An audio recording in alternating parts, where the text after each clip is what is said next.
Kemi lajme të shkëlqyeshme për Kosovën në fund të samitit ndërmjet Bashkimit Evropian dhe Ballkanit Perëndimor dhe pas diskutimeve intenzive me partnerët tanë u mor vendimi që të gjitha masat të hiqen Kosovës, ku një pjesë e madhe hiqet sot, kurse pjesa tjetër Presidentja e Komisionit Evropian Ursula von der Leyen.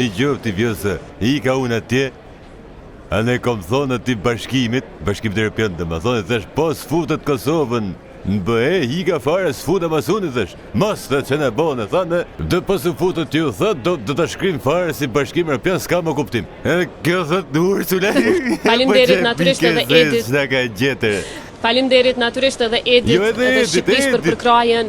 Presidentja e Komisionit Evropian Ursula von der Leyen ka bërë një punë shkëlqyeshme, na ka dhënë premtimin në vizitën e saj të fundit dhe sot tha që atë premtim që e kam dhënë e mbaj. Rrjedhimisht edhe fondet do të zhbllokohen, një pjesë shumë e madhe menjëherë